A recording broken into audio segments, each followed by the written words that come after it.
am a supporter of the Gusii community income stream. I'm an accountant in my earlier life before I became a wakili, and I admire Governor Simba because of the focus he has to add value to every enterprise, particularly the small and micro enterprises. Governor Simba, thank you so very much.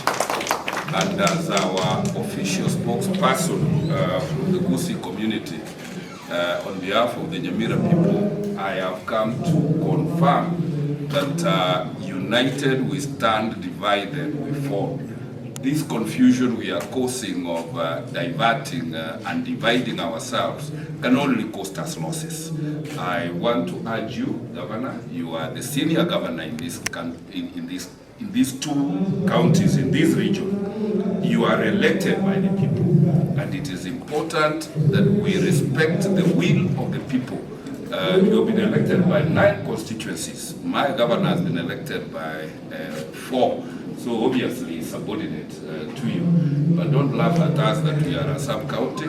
We are a county all the same, but a small one. But we need mutual support so that we grow as a community. Abantu baitutore Gusii chikura chitigari tiumutienyi mwaka oyo mona twake chikura bono igabale mutigato mugundo tokorimira tigatoriye tongoro ya Kenya because tongoro ya Kenya bura nate baruguru garia tego cha sore ekero kuyugirira Gusii tigato chiese siasa naini ya eri yugire to kuogerera chibesa njiro mu account na tembere chibesa chipinga pesa tiri kuogerera pesa okoyebere igukuyigatira. At the end of the day, pesa ya Kenya tiri gutioka munyungu bw'omuntu tikatoyorigie.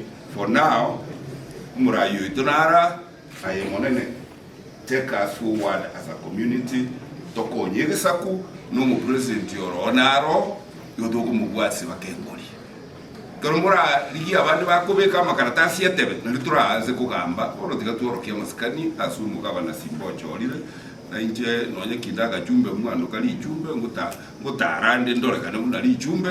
But at the end of the day, you know, mu accountant kerotoko kore profit and loss account ya Gusii digatorore new manager chitwale tire Gusii during